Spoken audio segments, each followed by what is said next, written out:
semua, perkenalkan nama saya Agnes Felicia dari kelas 12 MIPA 1. Di video ini Agnes akan menceritakan salah satu kisah mengenai batu ampar yang berasal dari Kepulauan Riau.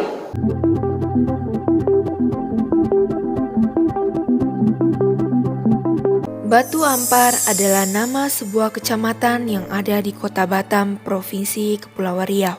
Sebagaimana halnya seperti tempat-tempat yang ada di Nusantara, Batu Ampar juga memiliki cerita asal-usulnya. Dahulu kala, tersebutlah seseorang lelaki yang memiliki tubuh kurus dan berjalan agak pincang.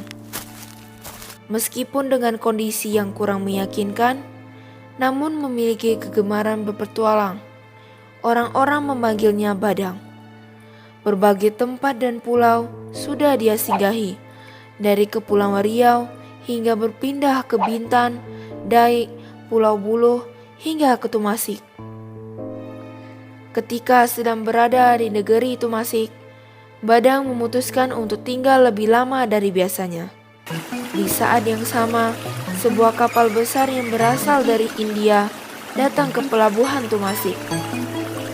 Tumasik adalah sebuah kerajaan yang dipimpin oleh seorang perempuan yang dikenal sebagai Putri Tumasik. Dari kapal India tersebut, turunlah seseorang berbadan besar dan gagah. Tidak lama kemudian, orang India itu pun menghadap Putri Tuan Tumasik. Tuan Putri, salam hormat saya. Saya datang sebagai utusan dari Paduka Maharaja Kerajaan India, kata orang India tersebut.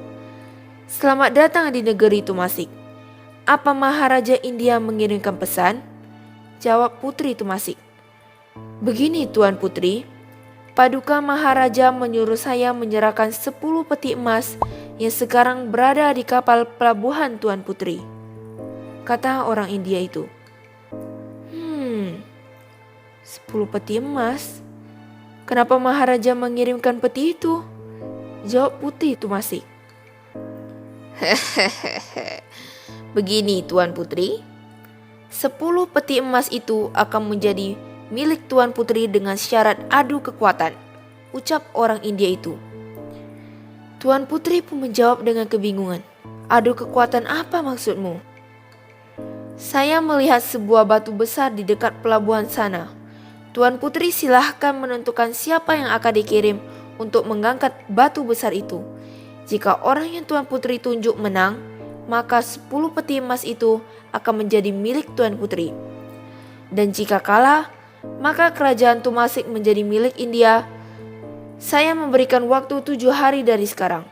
Sebaiknya Tuan Putri benar-benar menemukan orang yang tepat, atau Tumasik akan menjadi milik kerajaan India. Jawab orang India itu. Sepeninggal orang India tersebut, Tuan Putri pun masih berpikir keras. Bagaimanapun, sangat sulit menemukan orang yang mampu mengangkat batu besar di tepi pantai itu. Putri Tumasik pun memerintahkan prajuritnya untuk menyebarkan pengumuman akan adu kuat melawan orang India itu. Prajurit itu segera berkeliling Tumasik menyebarkan pengumuman. Badang yang masih berada di Tumasik turut mendengarkan pengumuman adu kuat melawan orang India. Esok harinya, Putri Tumasik bertanya kepada prajuritnya. Bagaimana prajurit? Apa sudah ada yang berani menerima tantangan orang India itu? Prajurit pun menjawab pertanyaan sang putri. Maaf Tuan Putri, belum ada yang datang dan menerima tantangan itu. Semoga saja besok ada yang datang dan menerima tantangan itu. Negeri kita benar-benar terancam, ucap Putri dengan kecewa. Memasuki hari kedua, ketiga, keempat, kelima, dan keenam, tidak ada satupun rakyat Tumasik yang datang untuk melawan orang India itu. Dan di hari ketujuh pun tidak ada kabar. Akhirnya Putri Tumasik datang ke pantai dan menemui orang India itu.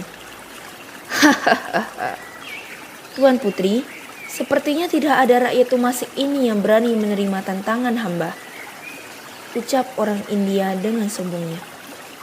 Tiba-tiba Badang pun datang menuju ke arah Tuan Putri dan berkata, "Tuan Putri, biarlah hamba yang menghadapi orang India itu." Mendengar hal itu, orang India pun menjawab, "Hahaha, apakah di Tumasik ini sudah tidak ada orang yang benar-benar kuat, sehingga yang datang justru seperti orang yang kurang makan?" "Hahaha, Kisanak siapakah namamu?" tanya Tuan Putri Tumasik. "Ampun Tuan Putri, nama hamba adalah Badang." "Badang, apakah kamu yakin menerima tantangan itu?" tanya Tuan Putri sekali lagi. "Tuan Putri, izinkan hamba mencoba," jawab Badang. Orang India itu langsung mengangkat batu itu dengan kedua tangannya. Betapa kuatnya orang India tersebut. Sekarang giliran Badang. Badang langsung mengangkat batu itu. Alangkah terkejutnya semua yang di sana karena Badang mengangkat batu itu dengan satu tangannya saja. "Batu ini ternyata ringan. Aku heran, kenapa harus membawa 10 peti emas untuk mengangkat batu ini? Batu ini harus aku pindahkan. Aku akan mengirimkannya ke sebuah pulau di seberang sana." Badang langsung melempar batu itu dengan mudahnya. Orang India yang merasa sangat malu itu pun pergi. Putri Tumasik sangat bahagia karena negerinya selamat. "Badang, aku atas nama rakyat Tumasik mengucapkan terima kasih tak terhingga kepadamu. Bagiku yang terpenting adalah keselamatan rakyat Tumasik. Kamu bawalah 10 peti emas itu," ucap Putri Tumasik. "Tuan Putri, sudah seharusnya kita harus tolong-menolong, apalagi dari ancaman penjajahan. Karena kemerdekaan adalah hak segala bangsa, dan saya tidak bisa menerima 10 peti emas itu. Sebagai pengembara, tentu saja sebuah kesulitan membawa emas kemana-mana. Biarkan emas itu digunakan untuk kesejahteraan rakyat Tumasik," ucap Badang kepada Putri Tumasik. Sementara itu, sebuah batu besar melayang melintasi lautan dan jatuh di sebuah pulau. Batu itu jatuh dan pecah, terhampar membentuk susunan yang indah di tanah. Oleh masyarakat, batu yang berserakan itu disebut dengan batu ampar, berarti batu yang terhampar.